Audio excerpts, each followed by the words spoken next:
কেমন আছো তোমরা?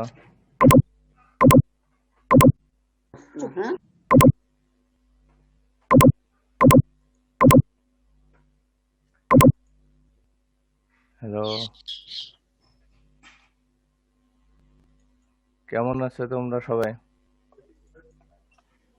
আলহামদুলিল্লাহ স্যার।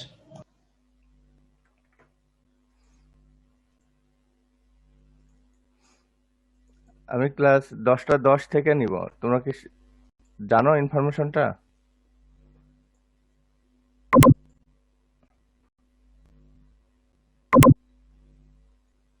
হ্যালো, জি স্যার। আমার আসতে একটু দেরি হয়ে গেছে, ওই জন্য 10টা 10 থেকে নিতে চাইছি।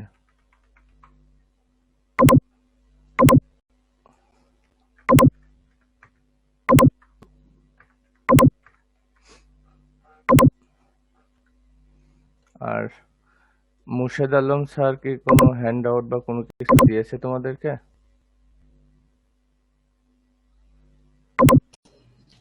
এখনো দেয় নাই স্যার।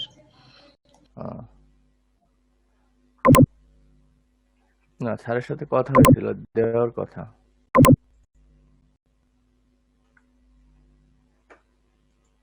আমার কাছে পাঠিয়ে দিবে সেটাও দেয়নি।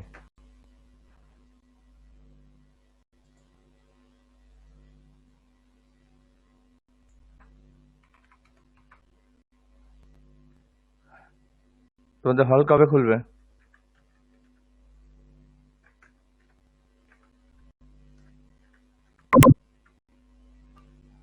স্যার অফিসিয়ালি তো কোনো ডেট জানায় নাই, এখন কবে খুলবে সেটা তো স্যার বলতে পারছি না। তোমরা কি ক্যাম্পাসে আছো না সবাই বাসায়? স্যার বেশিরভাগই বাসাতেই থাকে। কিন্তু কালকে তো দেখলাম যে শহীদ মিনারে ফুল দেওয়ার জন্য তো অনেক লোক আসছে।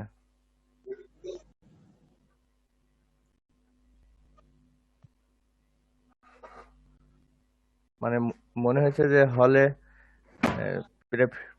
মোর দেন 40% স্টুডেন্ট আছে, কালকের উপস্থিতি দেখে মনে হলো। সিনিয়র লেভেল মেবি স্যার আছে অনেক, কি হবে 85% হলে সিনিয়র লেভেল। মানে জব্বার আর কেয়ারের মায়া ছাড়তে পারছে না। তোমরা তো মাত্র 1 বছর গিয়েছে, তোমরা বাসার মায়া ছাড়তে পারো না, আর ওরা জব্বারের মায়া ছাড়তে পারছে না, জব্বারের খাবার।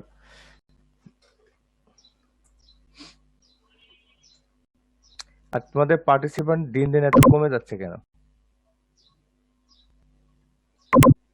আজকে মাত্র 60 জন, হওয়ার কথা ছিল 116।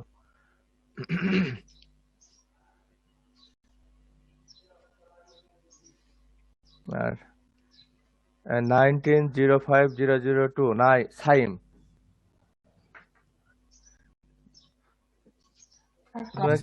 তোমার এই ছবিটা কে উঠাইছে? কোন ছবি স্যার? তুমি একটা ছবি দিয়েছো, সুন্দর শার্ট টাই পরা, কিন্তু মুখটা একটু মনে হচ্ছে যে তুমি খুব রাগান্বিত হয়ে আছো। স্যার ওই সময় আমি কেমন ঘুম থেকে উঠে তো ইয়াতে গেছিলাম, সেই জন্য। ঘুম থেকে উঠে কোথায় গেছিলে?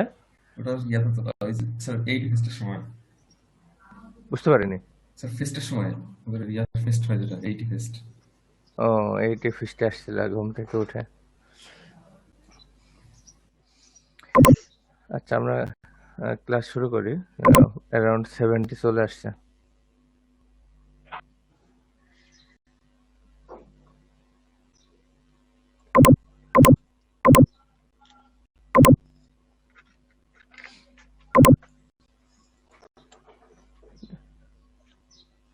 তুমি রাখো,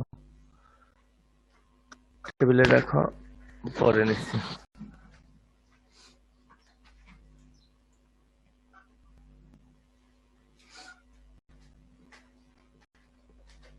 দরজাটা টাইনে রেখে দাও।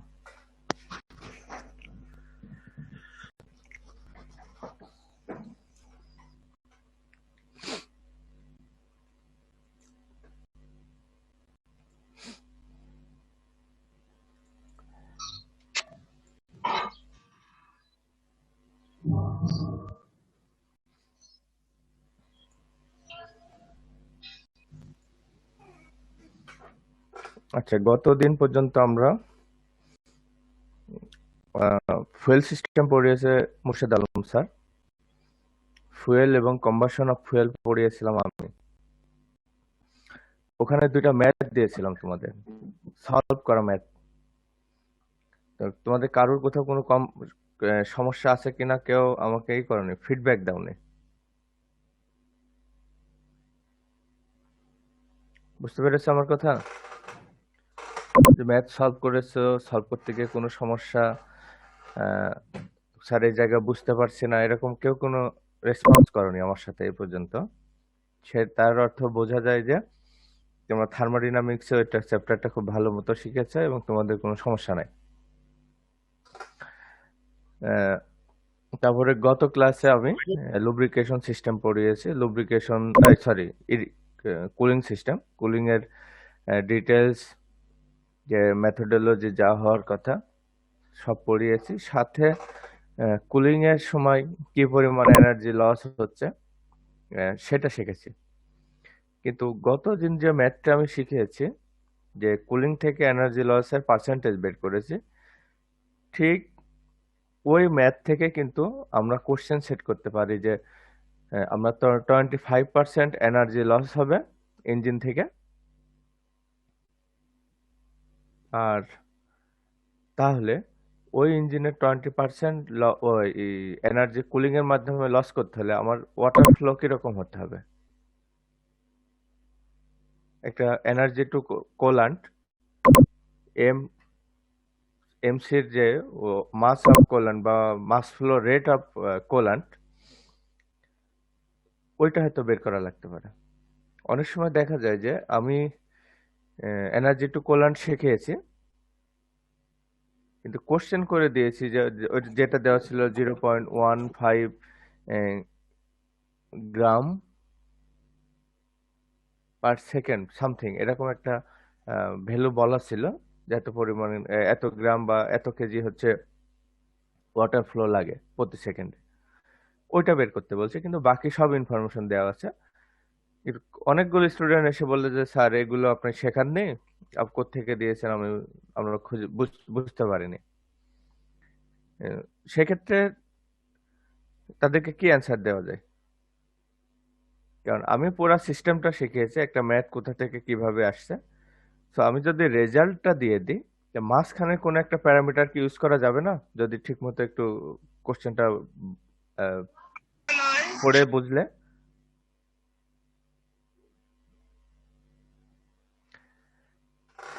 এই কথা বলো না কেন তোমরা?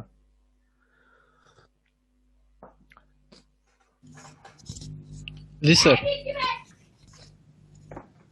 তো কোশ্চেন যা শিখেছি ম্যাথ হুবহু এরকম নাও আসতে পারে, হয়তো যেটা বের করতে দিয়েছে পরীক্ষার সময় এমন হতে পারে যে ওটা দেওয়া আছে কিন্তু অন্য কোন একটা প্যারামিটার বের করতে বলেছে। এগুলো মাথায় রেখে ভালো মতো প্রস্তুতি নিয়ে আসবো।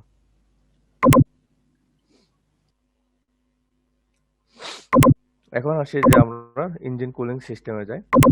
হ্যাঁ, অ্যাকচুয়ালি বলো তো ইঞ্জিন লুব্রিকেশন সিস্টেমে যাই, অ্যাকচুয়ালি লুব্রিকেশনটা কি জিনিস, কারোর কোনো ধারণা আছে?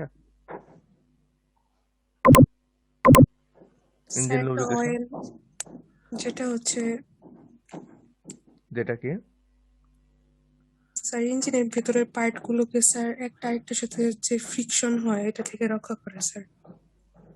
ভিতরে পার্টস না, ইঞ্জিনের ভিতরে এমন অনেক পার্টস আছে যেখানে মুভমেন্ট নাই, জি এখানে move মুভমেন্ট থাকতে করে হবে, যে ইঞ্জিন মুভিং পার্টস বলা হয়। তাহলে আজকের কন্টেন্টে আমরা বলি যে আমরা শেখাবো যে মিনিং অফ লুব্রিকেশন এবং purpose of lubrication system, different lubricants and their properties, engine parts, recurring lubrication, and different lubrication system and their working principle. আমি দুইটা লেকচারে শেষ করব, এটা তোমাদের সুবিধার জন্য। এখন আসি লুব্রিকেশন কি। Lubrication is the process employed to reduce wear of one or both surface in a close proximity and moving relative to each other by interposing a substance. Between the surfaces. Close proximity মানে একটা আরেকটার কন্টাক্টে থাকবে, আর moving relative to each other মানে একটার সাপেক্ষে আরেকটা ঘূর্ণায়মান থাকবে। যদি এই অবস্থায় থাকে তাহলে দুইটা সারফেসের ভিতরে একটা ফ্রিকশন হবে। তো ফ্রিকশনটা রিডিউস করার জন্য যে ক্লোজ প্রক্সিমিটির মাঝখানে কোনো একটা ম্যাটেরিয়ালস, সেটা লিকুইড হতে পারে, সলিড হতে পারে, সেমি সলিড হতে পারে, যখন ইম্পোজ করা হবে বা ইন্টারপোজিং করা হবে, ওই প্রচেষ্টাকে বলা হচ্ছে লুব্রিকেশন। এখন একটা কথা বলি, যে আমরা বাসা বাড়িতে তালা খুলতে চাই না, দেখা যায় একটা তালা আছে অনেক দিন ইউজ করে না। কিছু লোক আছে যে চাকরি করে, গ্রামেও বাসা আছে, তারা যে রুমটাতে থাকে তালা দিয়ে লাগাই চলে যায়, 6 মাস পরে বা 7 মাস পরে আসে। তা এরকম হয় না, বা 1 বছর খানিক পরে আসে। তাহলে তালা খুলতে গেলে ডিফিকাল্টিস আছে। এর কারণ কি? তালার ভিতরে দুইটা, একটা হচ্ছে আমরা যেটা ধরে রাখি, এবং ওর ভিতরে কিন্তু একটা মুভিং কম্পোনেন্ট থাকে, ওই দুইটা ফিক্সড হয়ে যায়, মুভ করে না। তাহলে ওর মাস্ক মানে কি, ওর ভিতরে ফ্রিকশন খুব বেশি হয়। কিন্তু ওখানে যখন আমরা লিকুইড, অনেক সময় কি দেয়, মোবিল দেয়, মোবিল কিন্তু একটা লিকুইড লুব্রিক্যান্ট, আর মোবিল হচ্ছে ব্র্যান্ড নেম, একটা কোম্পানি এটা তৈরি করেছে, এই নামে বাজারজাত করেছে। আবার অনেক সময় দেখা যায় আহ, কি বলে একটা, আহ, তুমি কি কখনো গেছো কামারশালায়? এই কামারশালা বলতে ওই যে যারা যা মাটি, হাড়ির মাটি পাতিল তৈরি করে, এগুলো দেখছো কেউ যখন বানায়? জি স্যার, কুমারপাড়া। কুমারপাড়া পোর্টারি যে কাজগুলো করে, জি স্যার। ওই যে একটা চাকা ঘুরাইতে ঘুরাইতে দেখবা তোমার ওই যে হাড়ির পাতিল তৈরি করে, বিভিন্ন শেপ দেয়। জি স্যার। ওই সময় কিন্তু ওই শেপে যে কাদার যে অংশটা শেপ দিতে চাইছে, ওটা ধরার আগে কিন্তু হাত ভিজায় নিয়ে ধরে, খেয়াল করছে কি? জি স্যার। ওটা যদি খালি হাতে ধরতো তাহলে কি হাত এবং ওর ভিতরে ফ্রিকশনে যে শেপটা দিতে চাচ্ছে সেটা কিন্তু দেওয়া সম্ভব হতো না। এই পানি দিয়ে ভিজায় নেওয়ার অর্থ হচ্ছে কি, যে কাদার সাথে হাতের ফ্রিকশনটা কমে যাচ্ছে, তো ওই শেপ ইজিলি দিতে পারছে। সিমিলারলি ইঞ্জিন কম্পোনেন্টের ভিতরে এগুলো রিডিউস করা হয়। আমরা এসে দেখাই যে কিরকম হয়, লুব্রিক্যান্টটা কোথায় দেওয়া হয়। হ্যাঁ, এটা একটা দুইটা মুভিং কম্পোনেন্ট মনে হচ্ছে এভাবে আছে, এর সাথে আর একটা লাগানো থাকে। ওটা মাইক্রোস্কোপিক যদি ভিউ নেওয়া হয় তাহলে দেখা যাবে যে ওর মাঝখানে একটার সাথে আর একটা কম্পোনেন্টে খুব একদম কম্প্যাক্ট কন্ডিশনে আছে। তো এর উপরে উপরেরটা নিচেরটা যদি রিলেটিভলি মুভ করে তাহলে কিন্তু দুইটাই ক্ষয়প্রাপ্ত থাকে, ক্ষয় হয়ে যায়। তো এর যে মাঝখানে যে লুব্রিক্যান্ট দিয়ে দিলে দেখা যায় যে, দেখো এখানে যে অংশগুলো ছিল, এই অংশগুলোর মাঝখানে একটা ডিস্টেন্স ক্রিয়েট হচ্ছে, মানে দুইটা ক্লোজ প্রক্সিমিটিতে আছে, কিন্তু একটা মেটালের সাথে আরেকটা মেটালের ডিরেক্ট সংযোগ নেই, মাঝখানে একটা লুব্রিক্যান্ট এই দুইটার ভিতরে সংযোগ রক্ষা করছে, এবং সাথে সাথে এর ভিতরে যে ডিরেক্ট কন্টাক্ট ছিল সে কন্টাক্টটাও রিডিউস করে দিচ্ছে। অ্যাকচুয়ালি লুব্রিকেশন হচ্ছে এই প্রসেসটা, যে দুইটা মেটাল এবং দুইটা মুভিং কম্পোনেন্টের মাঝখানে বসে এই দুইটার যে কন্টাক্ট, সেই কন্টাক্টটাকে রিডিউস করে দেওয়া। এবার বুঝছো যে লুব্রিক্যান্ট কিভাবে কাজ, লুব্রিকেশন কেন কিভাবে হয়? কারো কি কোনো কোশ্চেন আছে? না স্যার, বুঝতে পারছি। তোমাদের 116 জন স্টুডেন্ট, উপস্থিত থাকে 80-90 জন, আর কোশ্চেন অ্যান্সারিং হয়তো 1-2 জন করো, বাকিগুলো হয় ঘুমায়, না হলে অন্য কাজে ব্যস্ত থাকে। হিট ইঞ্জিন খুব সহজ সাবজেক্ট না, পড়াচ্ছে আমি মনে হচ্ছে যে স্যার তো পড়াচ্ছে খুবই ইজি মনে হচ্ছে, যখন নিজে বই খুলে বসবা তখন তো বুঝতে পারবো যে এটা সাবজেক্টটা কিরকম কঠিন।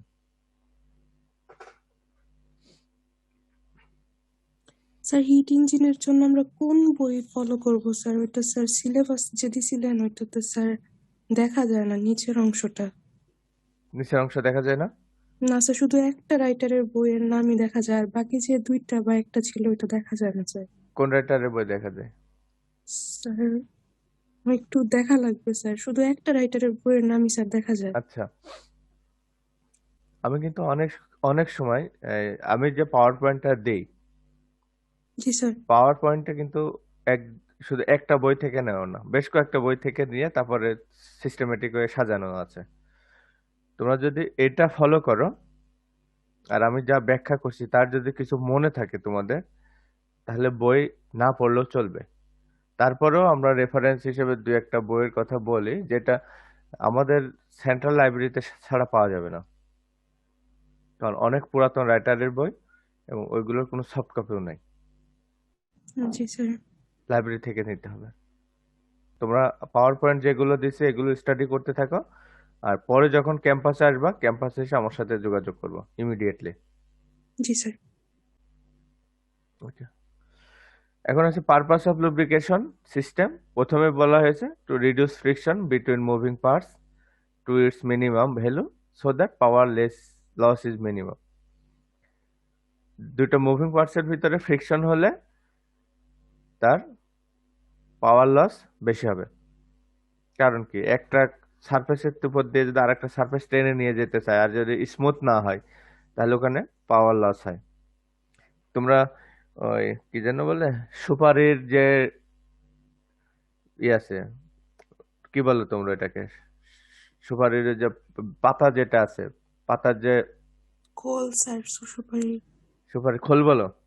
জি স্যার, ময়মনসিংহের লোকাল ভাষায় এটাই বলে স্যার। আচ্ছা যাই হোক, সুপারির খোল বলো। ওর ওর সে এই পাতার লম্বা অংশ থাকে আর একটা অংশ থাকে সুন্দর বসা যায় জি স্যার। বাচ্চা বয়সে। ওইটা যদি তুমি নর্মাল মাটির রাস্তা দিয়ে টেনে নিয়ে যাও একরকম হবে, আর ওইটা যদি ওই যে ধান শুকায় না চাতালের যে কনক্রিট ফ্লোর স্মুথ করা, জি স্যার। ওর উপর জি দিয়ে স্যার। টানলে কিন্তু ইজি যায়, জি স্যার। ইজিলি নিয়ে যাওয়া যায়। তাহলে যখন তুমি মাটির উঁচু নিচু রাস্তা দিয়ে টেনে নিয়ে যাবে, যে টানবে তার কিন্তু পরিশ্রম বেশি হচ্ছে, কিন্তু জি ওটা স্যার। যখন একটা স্মুথ সারফেস দিয়ে নিয়ে যাচ্ছে তখন কিন্তু তার পরিশ্রম কম হচ্ছে। অথবা অনেক সময় ঘাসের উপর দিয়ে নিয়ে গেলেও কিন্তু পরিশ্রম কম হয়। জি স্যার। এর কারণ কি হচ্ছে, মাটি এবং ওর সারফেসের মাঝখানে ঘাসটা ফ্রিকশন রিডাকশন ইউনিট হিসেবে কাজ করছে। ওই জন্য বলা আছে যে ফ্রিকশন রিডিউস করলে পাওয়ার যে লস হয়, পাওয়ার লস হওয়া মানে কম হওয়া মানে কি, ও যেটা টেনে নিয়ে যাচ্ছে সে খুব ইজিলি টেনে নিতে পারবে। To reduce wear of the moving parts as far as possible and prevent wear of rubbing surface, rubbing surface হচ্ছে মুভিং সারফেস। আরেকটা জিনিস আছে, ওই কিছু কম্পোনেন্ট আছে এখানে দেখানো, এভাবে ধরো হাতটা এইভাবে একটা ফ্ল্যাট প্লেট থাকে, এর উপর আরেকটা জিনিস এইভাবে শুধুমাত্র ঘুরতে থাকে, কিছু একটা মুভিং পার্টস কোনো পারপাসে। এটা সম্ভবত ওই মাস্টার্ড অয়েল আছে না, সরিষার তেল, ওই ঘানির মিলে এটা থাকে।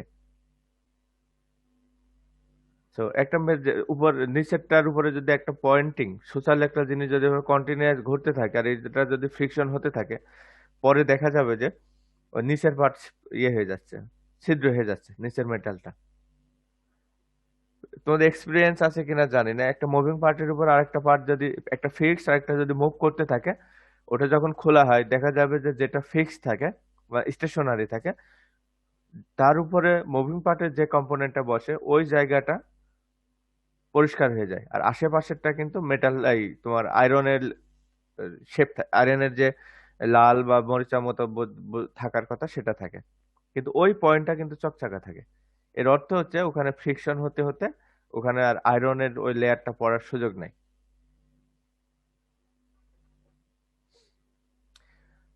তারপরে ফ্রিকশনে যদি বেশি লস হয় তাহলে ইঞ্জিনের মুভিং পার্টস গুলো মুভ করতে বেশি পাওয়ার লাগবে, সো পাওয়ার লস এটা কমে যাচ্ছে। আর to remove heat from piston and cylinder, একটা কথা বলি যে অনেক সময় একটা মেটালের সাথে আর একটা মেটাল যদি কন্টিনিউয়াস আমরা মুভ করাতে থাকি একটা সাপেক্ষে আরেকটাতে, তাহলে দেখা যায় ওখানে হিট প্রডিউস হয়। কিন্তু ওখানে যদি পানি বা লুব্রিক্যান্ট কিছু দেওয়া হয়, আমরা যতই মুভ করে না কেন ওখানকার হিটটা রিডিউস হয়ে যায়। তো অনেকগুলো কাজ করে থাকে। সিমিলারলি পিস্টন যখন সিলিন্ডারের ভিতরে মুভ করে ওখানে হিট প্রডিউস হয়, ওই হিটটাকে রিডিউস করার জন্য লুব্রিক্যান্ট ইউজ করে। লুব্রিক্যান্ট ওখানে হিট রিমুভিং কম্পোনেন্ট হিসেবেও কাজ করে। আমি এখানে 4টা পারপাসের কথা বলেছি, এগুলো অবশ্যই মাথায় রাখবে তোমরা।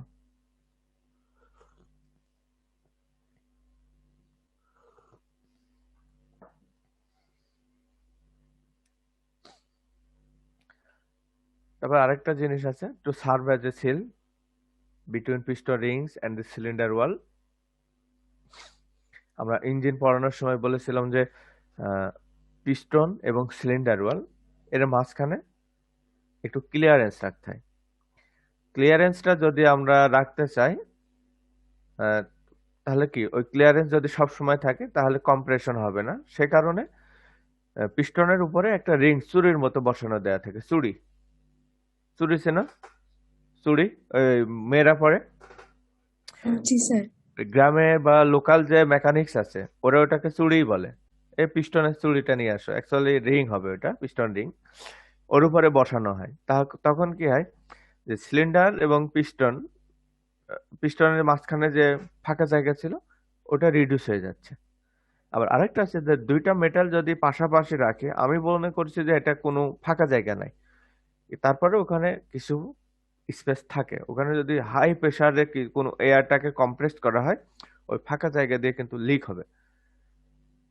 যার এক্সাম্পল বলি, পানির ট্যাপ লাগানোর সময় একটার সাথে আরেকটা থ্রেড যদি আমি শক্ত করে লাগাই দিই, মনে করি যে ওখানে কোনো ফাঁকা স্পেস নাই, কিন্তু তারপরে পানি ড্রপ আকারে পড়ে, কারণ ওখানে কিছু মাইক্রোপোর থাকে।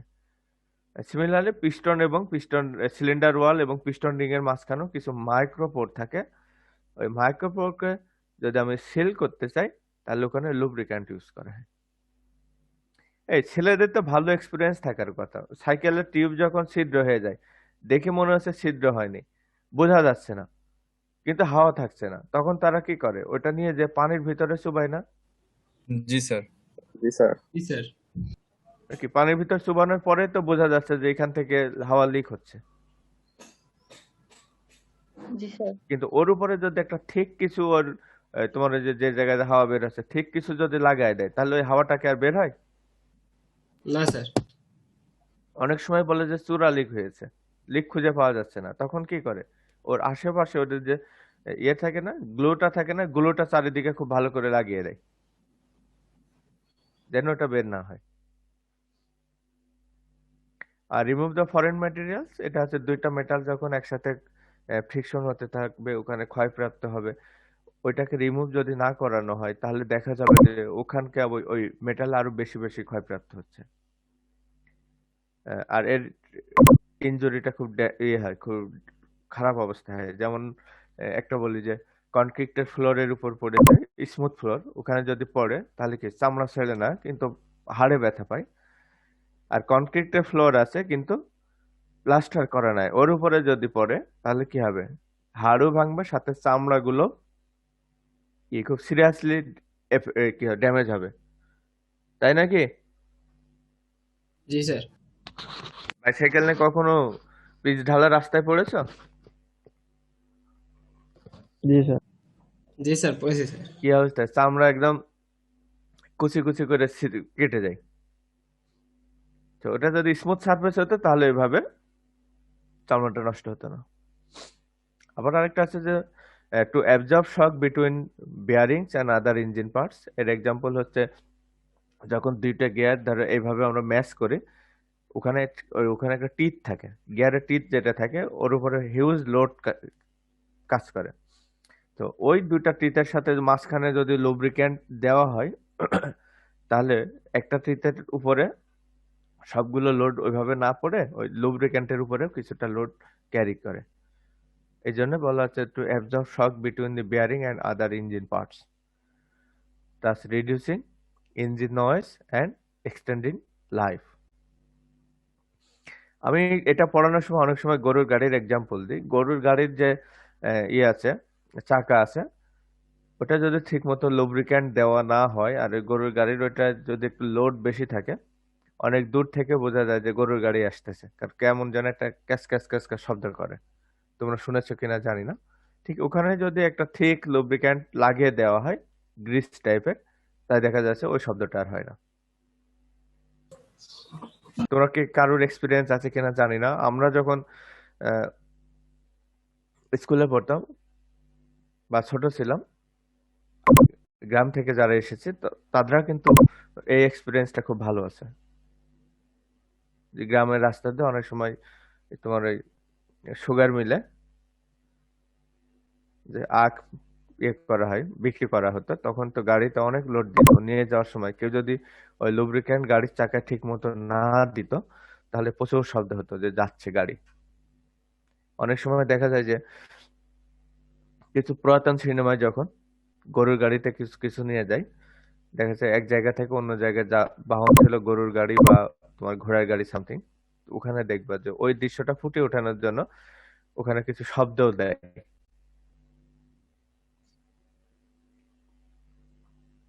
তো ওখানে লুব্রিক্যান্ট ইউজ করলে ওই শব্দটা এক্সটেন্ড রিডিউস হচ্ছে।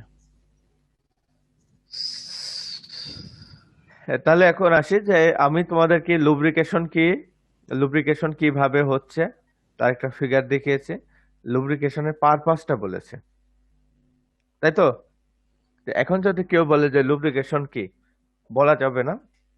নিজের আমি তোমাদেরকে একটা কথা বলি যে আমি যে সেন্টেন্স যেভাবে লিখেছি তোমাদের দেখানোর জন্য, ওই পাওয়ার পয়েন্টে যেভাবে রিপ্রেজেন্ট করেছি, তোমাকে যে হুবহু ওইভাবে লিখতে হবে কোনো প্রয়োজন নাই। তুমি তোমার ল্যাঙ্গুয়েজ দিয়ে যদি আমাকে বুঝাই দিতে পারো যে হ্যাঁ লুব্রিকেশন বলতে এটা মিনিং করছে, আমি পুরা মার্কস দিব। কিন্তু আবার আমাদেরও অনেক কলিগ আছে, সে যে হ্যান্ড আউটটা দেয়, হ্যান্ড আউটের হুবহু না হলে মার্কস কাটে। অ্যাকচুয়ালি আমি ওইভাবে খাতা দেখি না। আমার উদ্দেশ্য হচ্ছে স্টুডেন্ট হুবহু লিখলো, সেটা তার ক্রেডিট, আর কোন স্টুডেন্ট হুবহু না লিখে তার তার মতো করে লিখলো, সেটাও তার ক্রেডিট। আর যে হুবহু লিখলো তার ক্রেডিট হচ্ছে সে একদম ওই কবিতার মতো মুখস্থ করছে, আর যে একটু নিজের মতো লিখছে তখন বুঝবো যে সে একটু বুঝে তার ল্যাঙ্গুয়েজে যেটা সিম্পল মনে হয়েছে সেভাবে তৈরি করে নিয়েছে।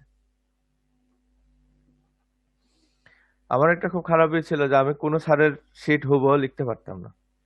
কিছু কিছু সাবজেক্টে খুব ভালো মার্কস দিত, কিছু কিছু টিচার মার্কিং খারাপ করতো।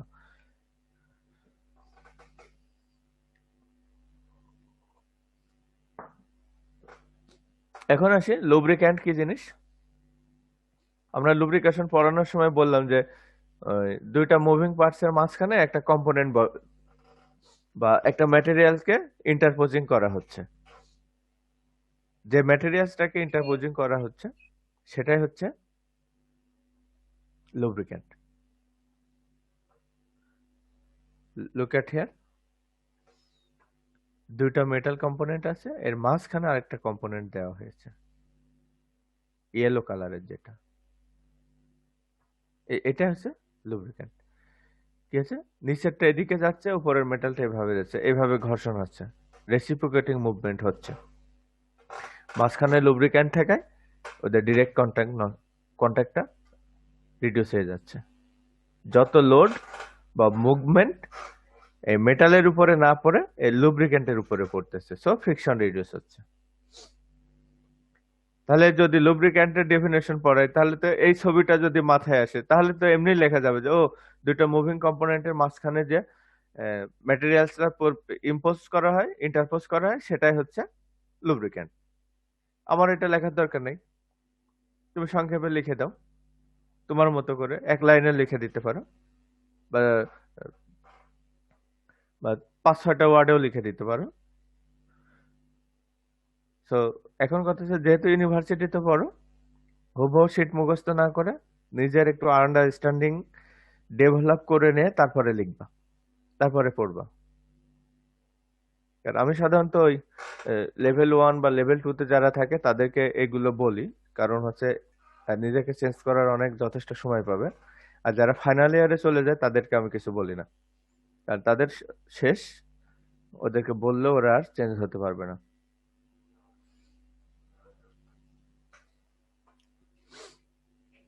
তাহলে লুব্রিক্যান্ট কিভাবে কাজ করে দেখালাম। এখন আসি যে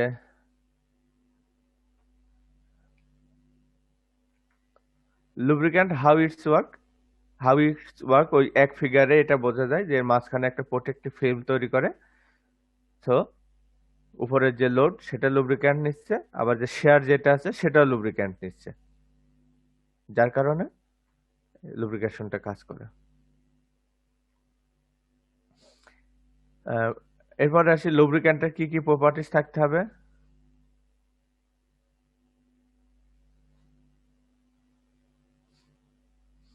A good lubricant should have the following qualities.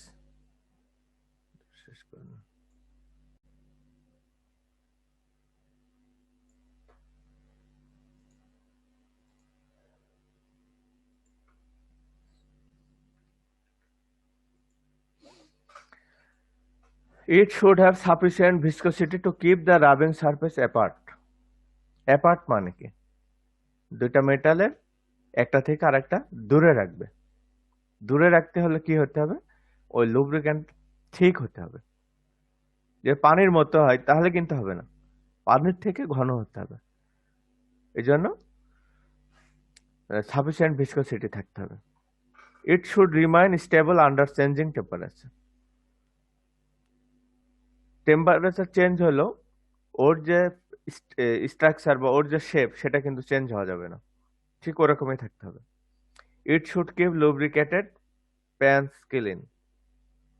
যেখানে লুব্রিকেশনটা করা হচ্ছে, আগে বলেছিলাম যে লুব্রিক্যান্ট যেটা আছে লুব্রিকেশনের পারপাস বলেছিলাম যে ফরেন ম্যাটেরিয়ালস গুলো রিমুভ করবে, প্যান ক্লিন করবে। প্যান ক্লিন বলতে হচ্ছে যে দুইটার ভিতরে যে তোমার মুভমেন্ট হচ্ছে ওখানে কিছু মিনিমাম এরর, মিনিমাম হচ্ছে ফ্রিকশন বা মিনিমাম ইরোশন হলেও হবে। তো ওইটা যেন ওই জায়গায় না থাকে, ওটা যেন কন্টিনিউয়াস ওই প্লেসটাকে ক্লিন রাখে। It should not corrode metallic surface, কারণ মেটাল তো মুভিং পার্টস। তো লুব্রিক্যান্টে এমন কোনো কেমিক্যাল কম্পোনেন্ট থাকবে না যেটা ওই মেটালে করোশন সৃষ্টি করে।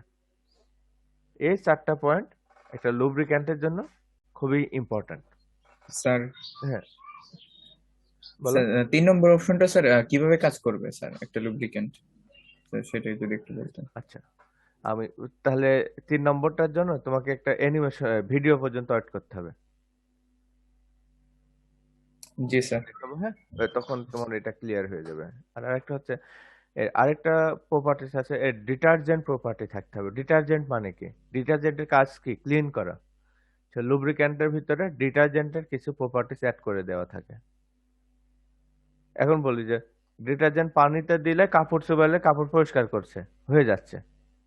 সাবান দিয়ে ঘষে ঘষে ওই লাগে না, ডিটারজেন্ট দিয়ে ভালো মতো চুবাই রেখে জাস্ট একটু পানির ভিতরে দিলে ওটা কিন্তু ক্লিন হয়ে যায়, তাই নয় কি? জি স্যার। আর স্যার সাবান দিলে কি তাহলে হবে? সাবান শার্টে খুব ভালো মতো লাগায়ে একটু কেচে তা রেখে দিয়ে আবার ওটা কাচতে হবে, তখন পরিষ্কার হবে।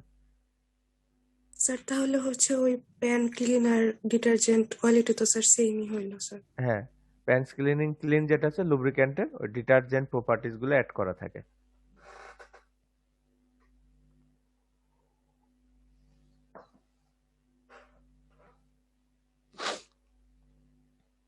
এখন আসি যে লুব্রিক্যান্ট যেগুলো আছে লুব্রিক্যান্টের ক্লাসিফিকেশন কিভাবে করব।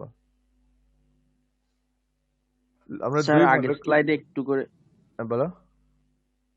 স্যার এখানে যে স্যার আপনার প্যান প্যান স্ক্রিন স্যার ওই যে প্যান স্ক্রিনটা কি স্যার ওই যে এই মানে দুইটা যে ইয়াটা থাকতে সারফেস থাকছে ওই জায়গাটা কি প্যান বুঝাচ্ছে স্যার? ইয়েস, জি স্যার। দুইটা মেটাল সারফেসের মাঝখানে যেখানে লুব্রিক্যান্ট দেওয়া হচ্ছে ওই প্লেসটাকে প্যান বোঝাচ্ছে। জি স্যার। এখন আসি লুব্রিক্যান্টের ক্লাসিফিকেশন করব দুই ভাবে। প্রথমটা হচ্ছে বেসড অন কি স্টেট। স্টেট অর্থ কি? অবস্থান। লিকুইড, দেখছো এটা? জি স্যার। মোবিলস। কোথায় দেখছো? স্যার মোটরসাইকেলে দিতে দেখছি স্যার, ইঞ্জিন অয়েল। এই যে মোটরসাইকেলে, তারপরে তোমার ওই যে বিভিন্ন ধরনের পাওয়ার টিলার আছে, পাওয়ার টিলারে কিন্তু এভাবে লিকুইড লুব্রিক্যান্ট ইউজ করে। সেমি সলিড লুব্রিক্যান্ট, এটা দেখছো? জি স্যার। জি স্যার। কোথায় দেখেছো? টাকার বিয়ারিং এ লাগাই স্যার গ্রিজ। স্যার আমাদের কে? ওয়ার্কশপেও স্যার মনে হয় দেখছি। ওয়ার্কশপেও দেখছি স্যার। হ্যাঁ, ওয়ার্কশপে দেখছো তাই না? জি স্যার। বাইসাইকেলে দেখোনি? জি স্যার, স্যার বিয়ারিং এ লাগায়। বিয়ারিং এ নয়, বল বিয়ারিং যেটা ওখানে লাগায়। বিশেষ করে চাকা খোলার পরে কিন্তু গ্রেজ ইউজ করে, ওই একটা হাব থাকে, হাবের উপরে আগে গ্রিজ দেয়, তার উপরে বলগুলো বসায় গুনে গুনে, তাই না? পরে আবার গ্রিজ দিয়ে ওটাকে ঢেকে দেয়। এটা ঢাকার অর্থ হচ্ছে যে বল যেগুলো থাকে, একটা বল আরেকটা বলের উপরে ঘুরবে কিন্তু যেন সরাসরি না থাকে, ওই দুটার মাঝখানে কিন্তু গ্রিজ দিয়ে ফাঁকা রাখে।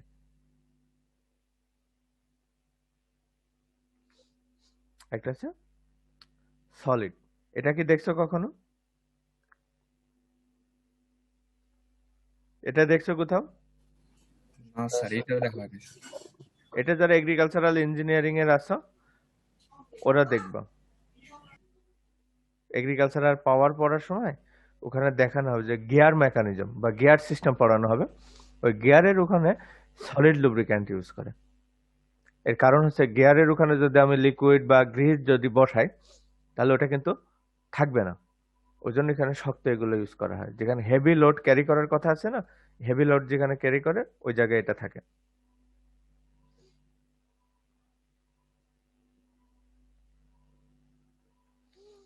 এখন আসি বেসড অন অরিজিন, কোথা থেকে আসছে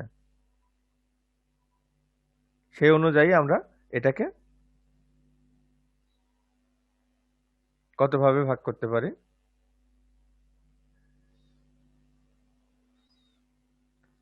animal oil made of animal fats, এটা হচ্ছে একদম অ্যানসিয়েন্ট টাইমে যে গরুর গাড়িগুলো ছিল বা অন্য কিছু যেটা ছিল সেটা লুব্রিকেশন করার জন্য ওরা যে অ্যানিমেলটাকে তোমার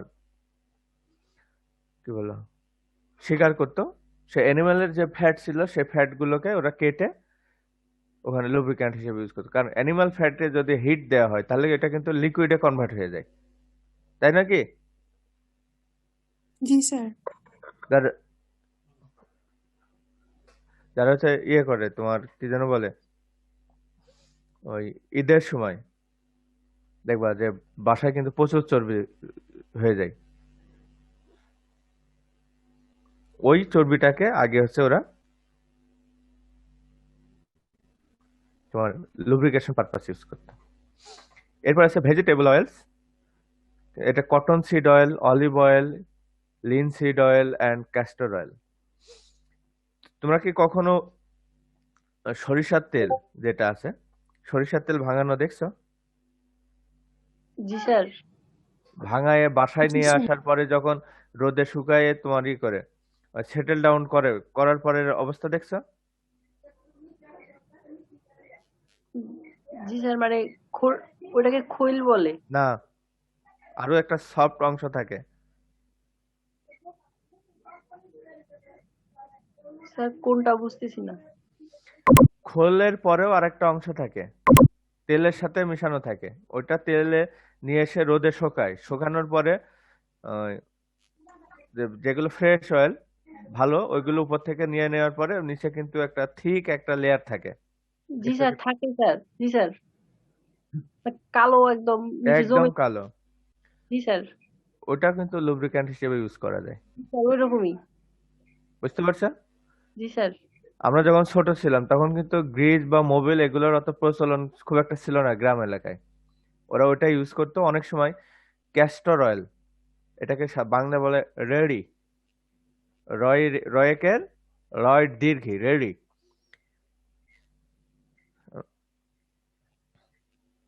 ওখানে ইউজ করা হতো। ওইগুলো হচ্ছে লুব্রিক্যান্ট হিসেবে ইউজ করে, এই জন্য বলা হচ্ছে এটা ছিল ভেজিটেবল সোর্স, ভেজিটেবল অয়েলস। কিন্তু বর্তমানে মানে কি বলবো যে এগুলোর প্রচলন নাই, কারণ লোকজন আর অত কষ্ট করে না। তারপরে হচ্ছে মিনারেল অয়েলস, ক্রুড পেট্রোলিয়াম। এটা যখন তেল আবিষ্কার হলো,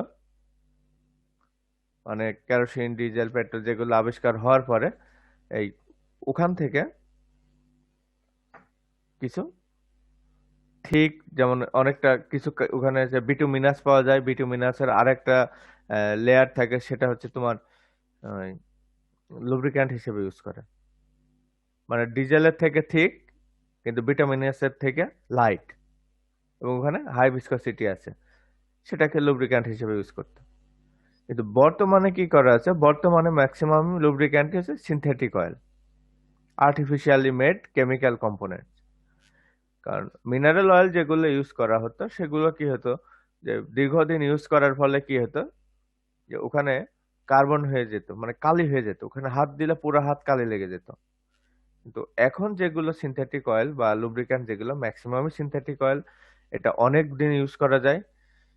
তোমার বলে যে আগে যেটা 200 বা 300 কিলোমিটার চলার পরে ফেলে দেওয়া লাগতো, তার থেকে অল্প কিছু মানি অ্যাড করলে যে সিনথেটিক অয়েল আছে সেটা দেখা যাচ্ছে 700-1000 কিলোমিটার চালানো যায়। এই লুব্রিকেটিং অয়েলগুলো যখন চেঞ্জ করা হয় তখন দেখা যায় যে আগে যেটা কালো হয়ে যেত, হাতে লাগলে ওটা আর পরিষ্কার হতো না, কিন্তু ওটা কি হাতে লাগলেও পানি দিয়ে ধুলে কিন্তু পরিষ্কার হয়ে যায়, বা কাপড় বা কিছুতে মুছলে একদম ক্লিন হয়ে যাচ্ছে। এর কারণ হচ্ছে যে ক্রুড পেট্রোলিয়াম যেটা আছে তার সাথে কিছু আগে বলেছে ডিটারজেন্ট প্রপার্টিস আছে, ডিটারজেন্ট প্রপার্টিস আরো কিছু কম্পোনেন্ট অ্যাড করে ওরা আর্টিফিশিয়ালি লুব্রিক্যান্ট তৈরি করেছে। আমরা বাজারে যা পাচ্ছি ম্যাক্সিমাম কিন্তু সিনথেটিক অয়েল। এইগুলো ছিল লুব্রিক্যান্টের এক্সাম্পল। এখন বলি যে লুব্রিক্যান্টের ক্ষেত্রে আমরা বারবার ভিসকসিটির কথা বলেছি, তাই না? ভিসকসিটি ভিসকসিটির রেটিং আছে একটা, কোন লুব্রিক্যান্টের কত ভিসকসিটি থাকতে হবে।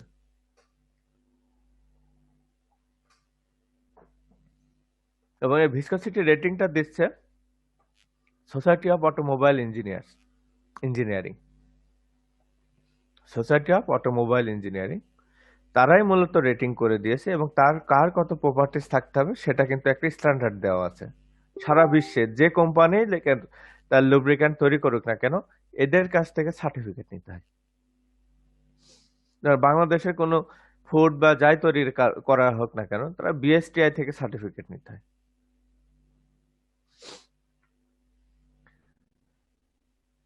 সো লুব্রিক্যান্ট গুলোকে বিভিন্ন রেটিং দেওয়া আছে, আমি জাস্ট এখানে দেখাচ্ছি 0W, 5W, 10W, 15W, 20W, 25W, 10, 15, 20, 30, 40, 50, 60, 80, 100, 150, 200, এরকম বিভিন্ন ধরনের লুব্রিক্যান্টের নাম দেওয়া থাকে।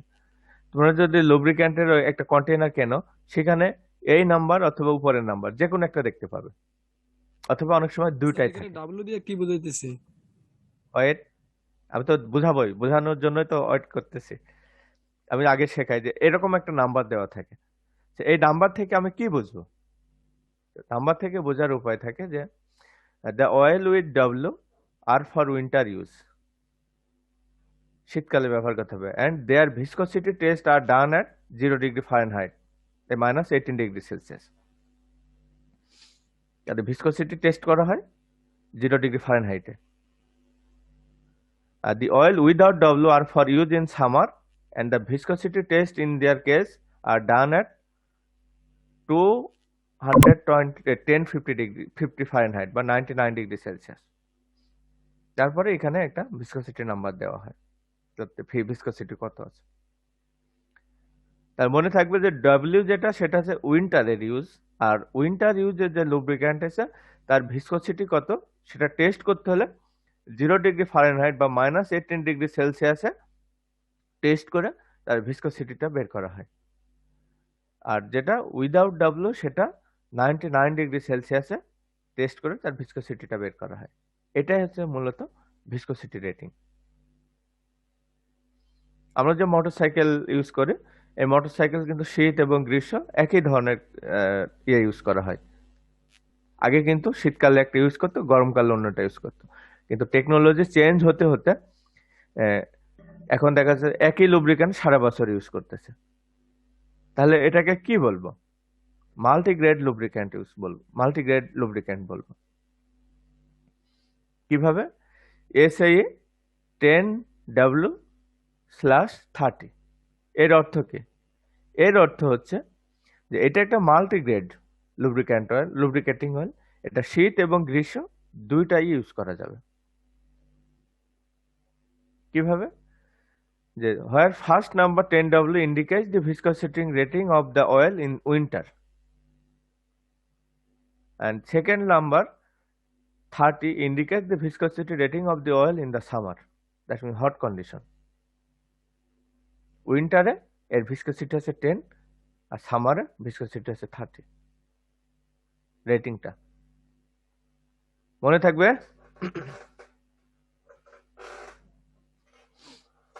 এই হ্যান্ড আউট যখন দিয়ে দিব তখন তোমাদের কারো মনে ক্লিয়ার হয়ে যাবে তোমাদের যে আর আমি কিন্তু পরীক্ষার সময় ভাইভাতে এই ধরনের কোশ্চেন অনেক করি। স্যার আরেকবার একটু স্যার বলেন স্যার। SAE এটা কি? সোসাইটি অফ অটোমোবাইল ইঞ্জিনিয়ারিং, তারা এই নাম্বারটা দিয়েছে। এটা 10W কি? এটা উইন্টারের জন্য, এবং 10 তার ভিসকসিটি রেটিং, আর 30 হচ্ছে এটা সামারের জন্য এবং এর ভিসকসিটি রেটিং হচ্ছে 30। ওই লুব্রিক্যান্টটা, এটা একটা মাল্টিগ্রেড লুব্রিক্যান্ট। যদি শুধু বলা থাকে SAE 10W তাহলে এটা হয়ে যেত শুধু উইন্টারের জন্য, অথবা SAE 30 শুধু হয়ে যেত সামারের জন্য।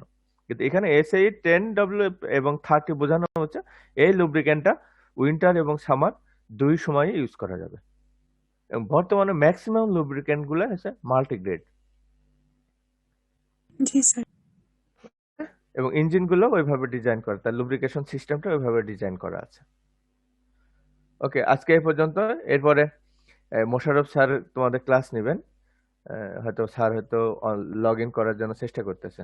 আমি তোমাদের ছেড়ে দিই, পরে নেক্সট ক্লাস থেকে আমরা শুরু করব যে ইঞ্জিন পার্টস রিকোয়ারিং লুব্রিকেশন, কোন পার্টগুলো আমার লুব্রিকেশন দরকার। ঠিক আছে, দেখা হবে আগামী কিবার।